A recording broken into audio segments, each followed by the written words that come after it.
Well, the Tigers do salvage a win on Sunday. However, not a very great performance this weekend. We'll talk about that and much, much more all today on Locked On Tigers.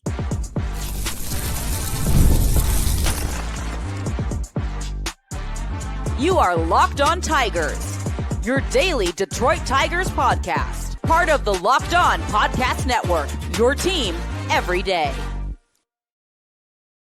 What is up, everybody? Welcome back to another edition of Locked On Tigers. I'm, of course, your host, Scott Bentley. Today is Monday, July 21st, 2025. Thank you so much for making Locked On Tigers your first listen.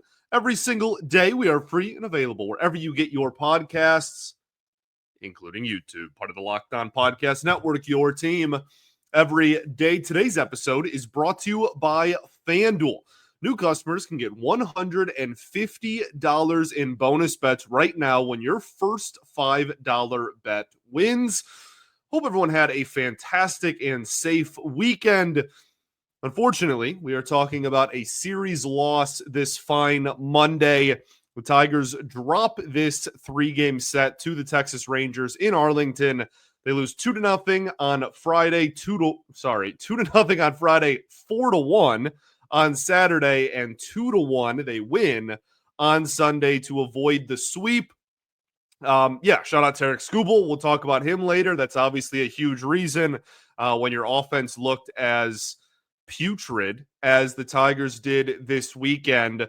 You kind of need your starting pitcher to be dang near perfect to scrap and claw together a victory, and they were able to do that, thankfully. So they are 60-40. They are the first team in Major League Baseball to 60 wins. They have now won the race to, I think it's 30, 40, 50, and 60. I don't remember 20, but I feel like that would be hard to do given the fact that they started off the season 0-3.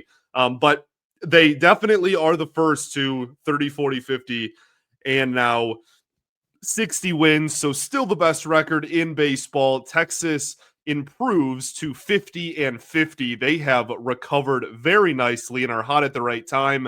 And that kind of correlates goodness. There's a better word for that. That kind of transitions, I guess, into my first thought, which is that this was just not a very great weekend of offense specifically. I originally I was going to say of baseball, but like the pitching was actually pretty decent. And obviously the Rangers offense has had a lot of valleys this year. Okay. We talk peaks and valleys, ups and downs, right? Like they have had a lot of low points this season. And that's kind of been unexpected to a lot of people, but there's still a lot of talent in that lineup. And again, they have recovered pretty nicely, in large part due to their pitching. And I think the fact that Detroit even walked out of there with a win, period, is nothing short of a miracle. Like that was, the Tigers scored 3 runs the entire weekend, dude. 3. Skubal is the best pitcher alive. A win on Sunday Night Baseball is always super fun. Right? National TV, stepping up, everything, always super cool. But golly, that was a really poor offensive performance all weekend. They do walk out of there, however, ending and snapping the 6-game losing streak that they were in the middle of. So what went wrong? Okay, the offense, great. It was a combination of a few things. One is the continued inconsistency, the consistent inconsistency, if you will, of Riley Green. He is the definition of consistently inconsistent, man. There is weeks where he is the best hitter on the planet, and then weeks where he goes hitless and strikes out seemingly every time he's in the batter's box, and it's just now. I also want to make it clear that that is fair to point out, and that is a fair criticism. Okay, the strikeout rate, a fair criticism. All of that is fair, and I will never tell someone that it's unjustified or unfair to say that. That being said, I think it's also important to acknowledge that he has been one of the best hitters literally in all of baseball. so far this season. And even with the high strikeout rate and the cold stretches, especially the big one in April, he is still so young. Like, that doesn't mean that he's just going to be this for his entire career. There is still plenty of time for him to even improve even more, which if you're improving from, a 4 or 5 win player, you're talking about a guy that could continue developing into like a truly elite of the elite talent. So I think that was certainly something that reared its head this weekend. You did see him hit a home run. However, it was, in what do they call it in like football and basketball, in garbage time, if you will. I think that the team issue this weekend was just a refusal to get any clutch hitting. They had 2 hits with runners in scoring position all weekend. Now, this is also not like a season-long complaint, and I want to make that clear as well. The Tigers have been really solid with runners in scoring position this entire year up to this point. This weekend, they were not. And that's also something that was pretty just blatantly obvious. And both of those hits even they were both on Sunday. They went 2 games without a single hit with a runner in scoring position. So that is obviously not a recipe for success. Now, we can just kind of go down the line. Parker Meadows struggled again. Jahmai Jones, his numbers are falling very, very quickly as he gets more at-bats. Trey Sweeney continues to struggle. Etc. Really. Like I said, this was 3 runs all weekend, and 2 of them were on Sunday.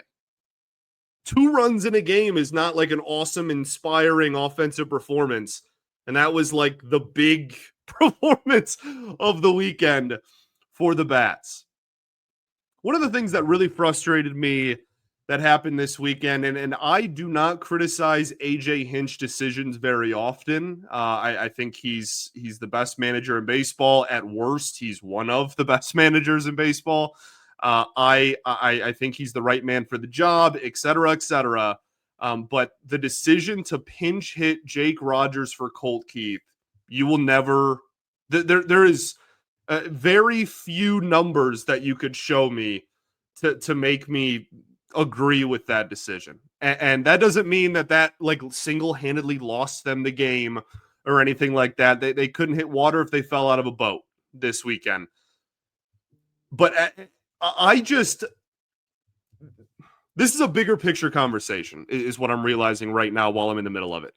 I do not understand, and I've seen a lot of people talk about this already. I'm not like the first person who's birthed this conversation, but like I don't understand the almost like requirement that Colt Keith can't face left-handed pitching. Colt Keith was literally better against left-handed pitching his rookie season. He has never been a platoon player as a professional. He wasn't in the minor leagues when he was one of the best prospects in all of baseball and was the best prospect in the Tiger system. He wasn't a platoon bat, and he wasn't last year. So I know that the numbers this year aren't great, but like there's not an opportunity. I really don't get it. And I know that, Hobie Milner struck him out on 3 pitches or whatever on Sunday. Like I watched the games, I promise. But I just do not understand that we don't want Colt Keith to face a left-handed pitcher so badly that Jake Rogers in 2025 is going to grab a bat. Whose batting average, I'm pretty sure, still starts with the number 1, if not pretty comfortably. And again, I know Jake Rogers' numbers in Arlington are really good, and there's all the... I don't get it. And I still don't agree with it, and I don't think I ever will.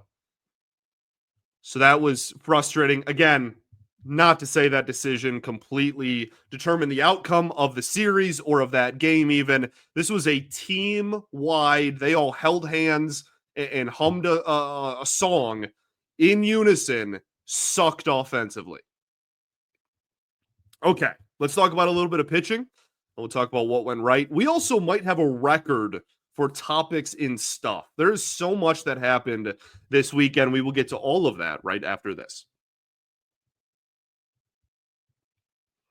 First, though, got to talk to y'all about our friends over at Supply House. Get the supplies you need from the site that is made for the skilled trades, Supply House. Whether you're into plumbing, HVAC, or electrical work, Supply House is the reliable way to order products online. Their easy-to-use website is packed with helpful resources and the latest product info to help you get the job done right. Plus, with a complete inventory, over 200,000 parts from 400 plus top brands, you'll find exactly what you need delivered fast from coast to coast. If you need help with an order, Supply House offers expert support and industry-leading service, so you'll always talk to a real person. And for trade pros that are looking for an extra edge, their free TradeMaster program offers exclusive perks like a dedicated phone line, free shipping, and discounts on every single order. Thousands of skilled professionals are already taking advantage. Now it is your turn. So join the TradeMaster program today at supplyhouse.com/TM and start ordering plumbing, HVAC, and electrical supplies with just a few clicks. Plus, you can use promo code SH5 for 5% off of your first order. That's supplyhouse.com.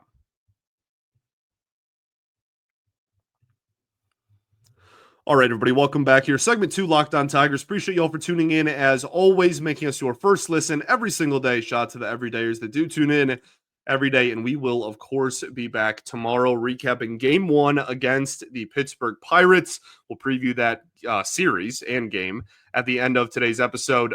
Cater Montero, also on the side of things that went wrong this weekend, unfortunately, which is honestly, like, the pitching was pretty solid this weekend. Texas didn't do much either. Again, I know their offense has struggled, but like this is still a talented lineup with some bats that either have been or just still are really productive. Unfortunately, Cater Montero goes 4 1/3, 4 hits, 4 earned runs, 3 walks, and 5 strikeouts. He just did not have control of the zone that he usually does have. And like we talk all the time about him missing in the zone fairly often, right? And when he gives up damage, it's usually like a hanging slider, or here's a fastball over the heart of the plate.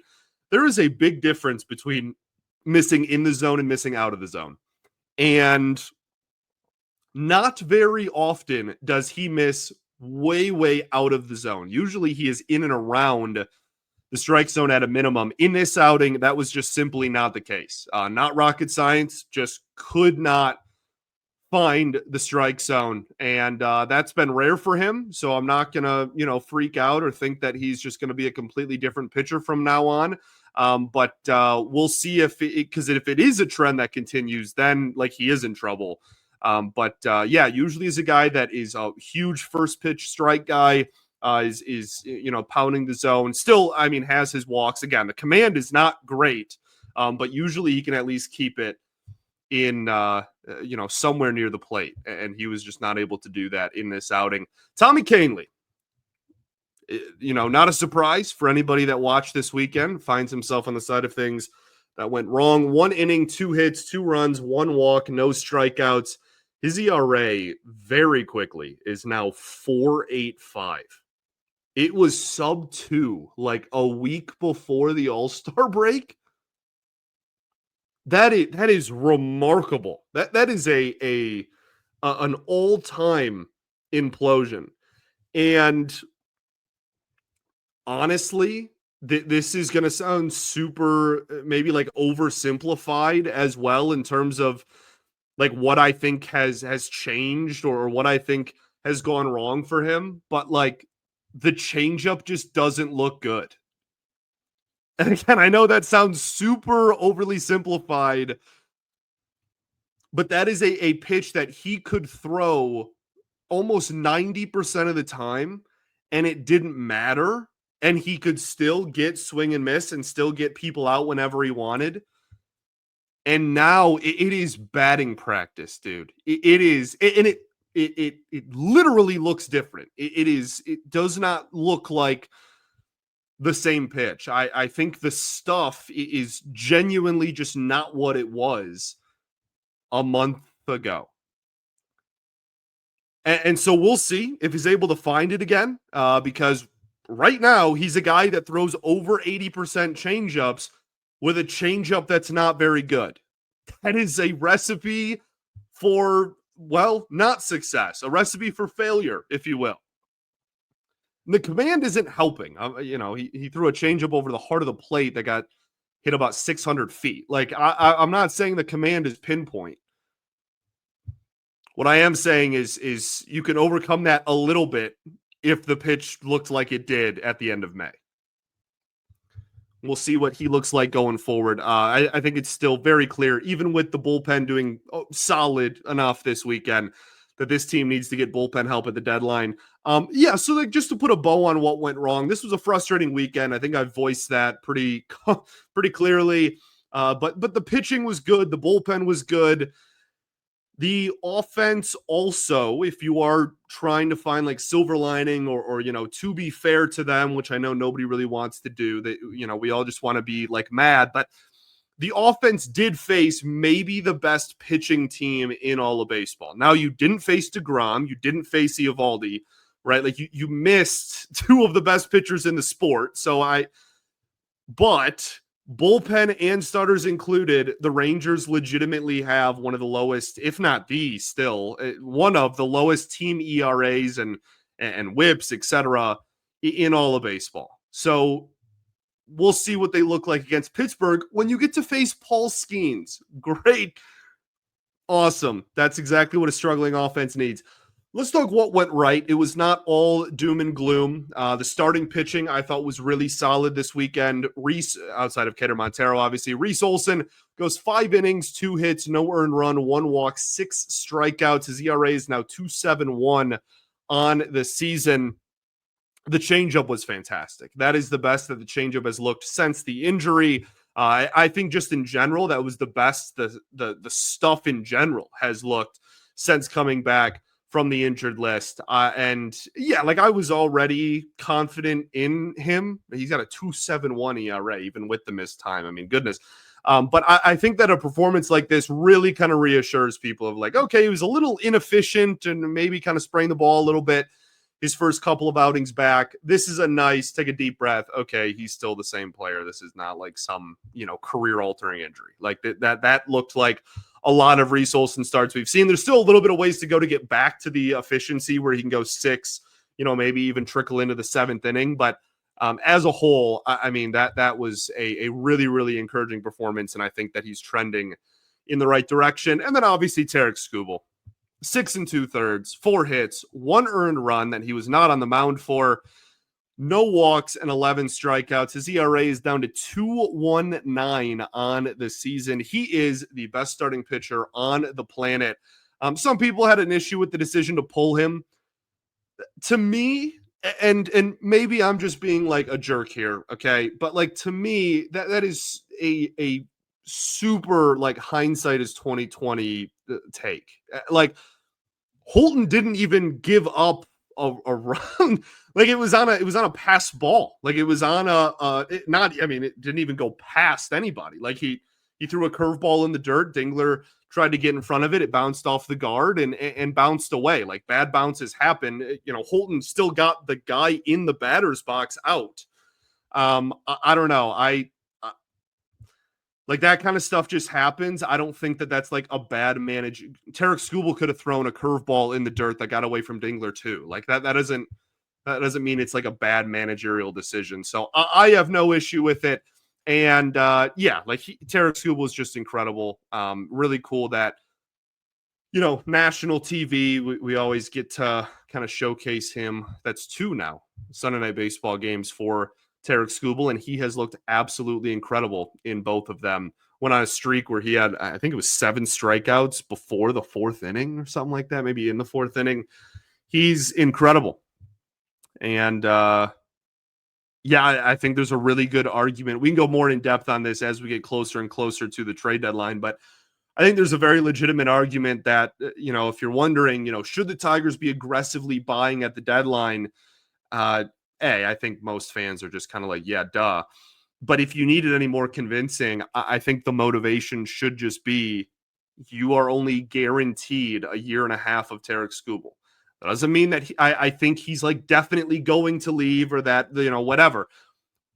But objectively, what is guaranteed of team control is the rest of this year and next year. And so if you extend him, if you don't, whatever happens, that is, I think, some motivation to buy.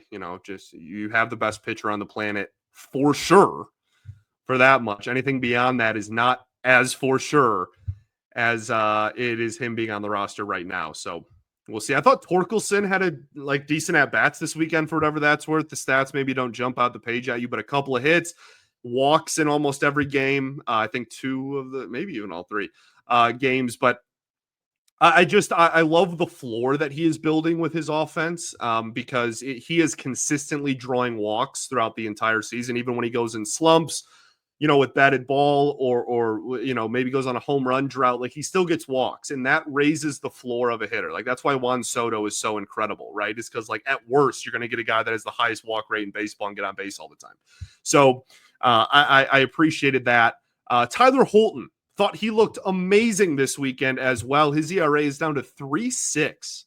Really solid considering where it was at just a few weeks ago. And it looks like, he's going to be back to being maybe the second highest leverage reliever on the team with how Kahnle has been pitching lately. And then good to see Matt Vierling pick up a couple of hits this weekend. Had a pinch hit earlier and then had what ended up being the game-winning RBI on Sunday. So really good to just see him hopefully get back into it. Also crushed a ball to dead center on Sunday. So hopefully that is a sign of things to come. And that's, the tide turning and him getting caught up with all the time that he missed there in the first half of the season. But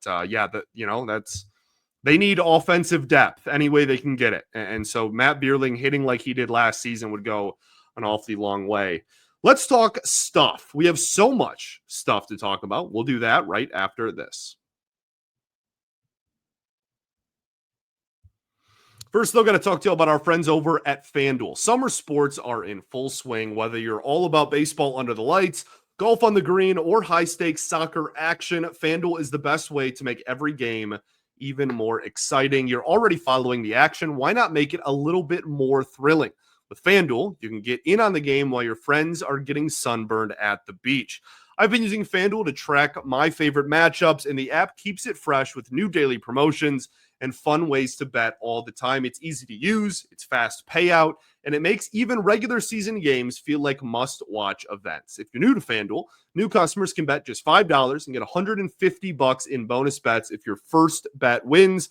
Open the FanDuel app today or visit FanDuel.com to get started. All right, everybody, welcome back. Your third and final segment of Locked On Tigers. Appreciate you all for tuning in, as always. A lot of stuff to go over. A lot of stuff has happened since we last spoke. Draftees are starting to sign. We will obviously keep tabs on that every day as more and more information comes out. The deadline is usually right around the trade deadline. It's usually, around the last day in July or the first day in August. So we'll keep tabs on that, but they already have, I think, about a quarter of the draft class signed. Mostly it's like the predictable guys that, they're college seniors or whatever and don't have much wiggle room.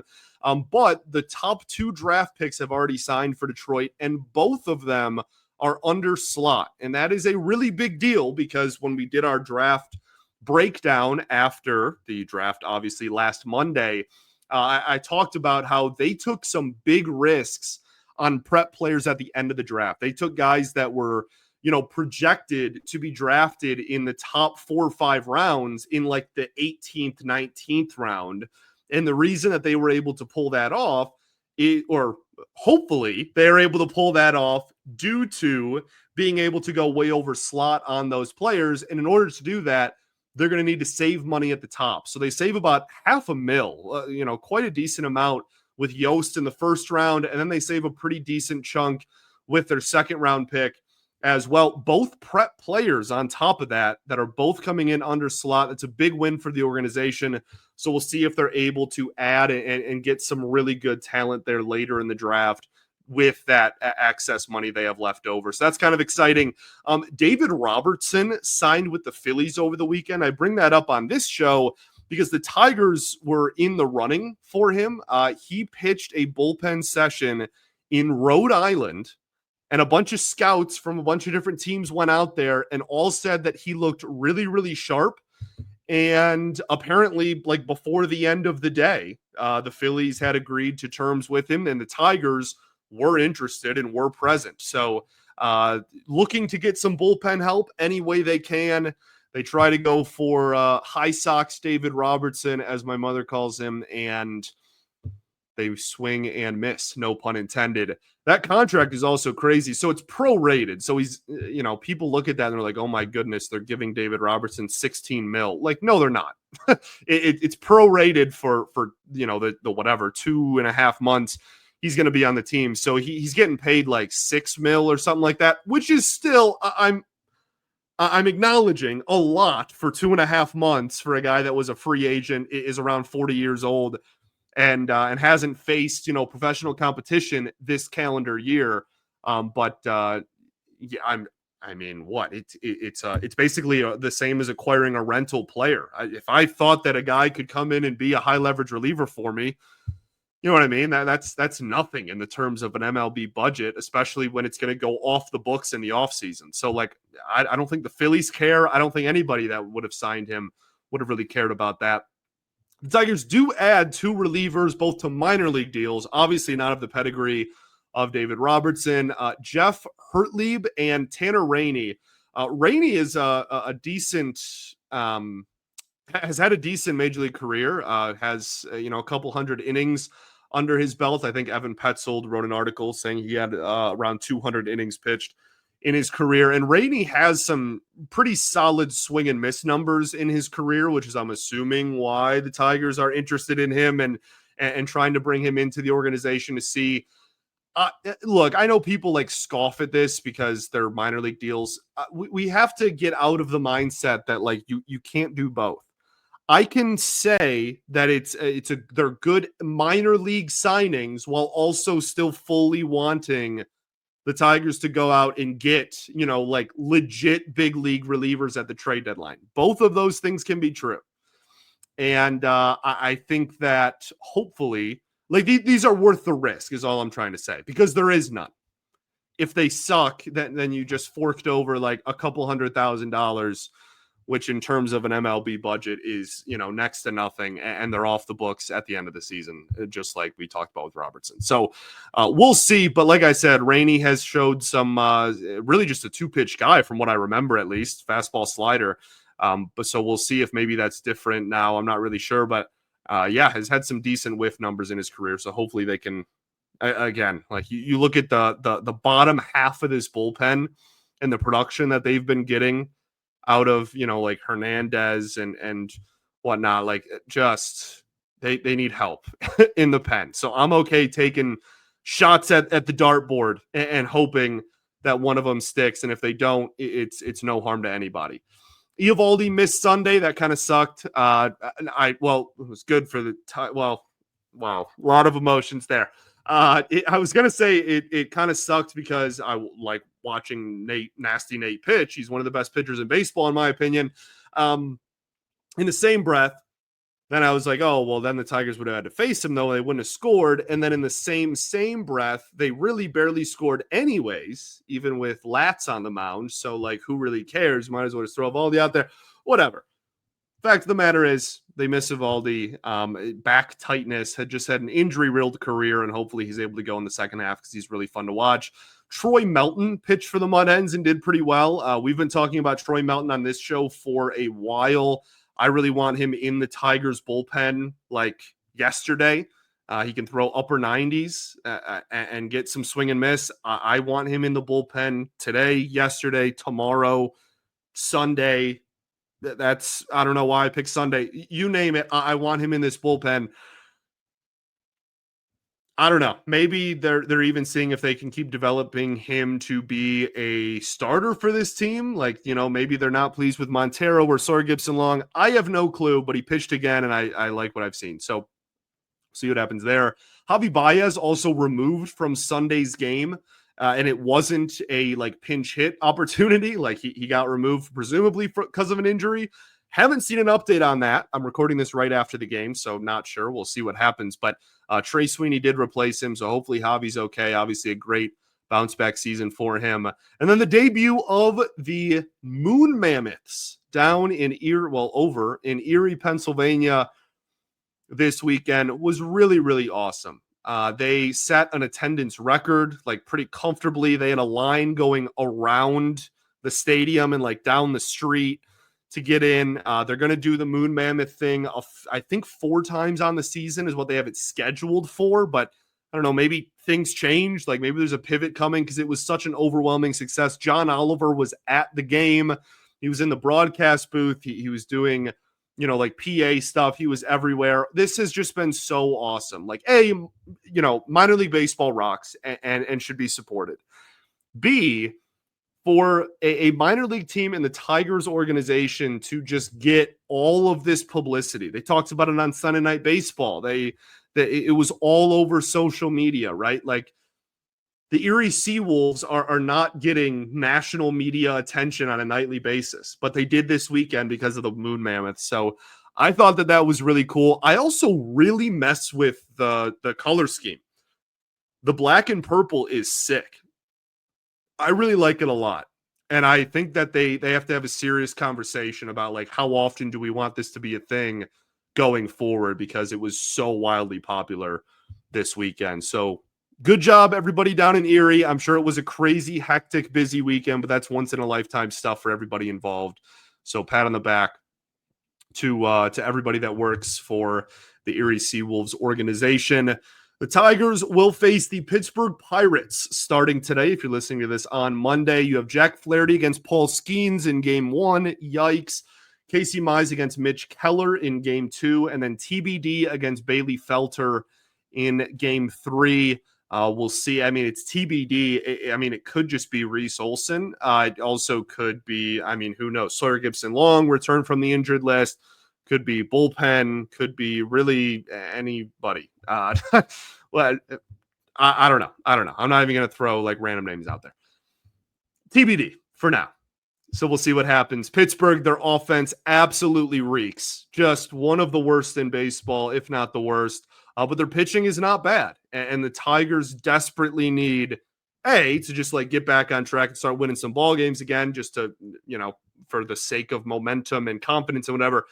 But B, that they really just need to face someone they can tee off on. And you might not get that this entire series, despite how bad the Pirates record is. So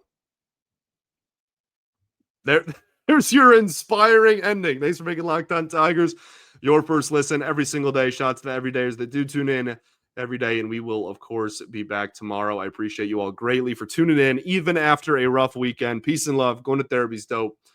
I'll catch you all tomorrow, baby. Go Tigers.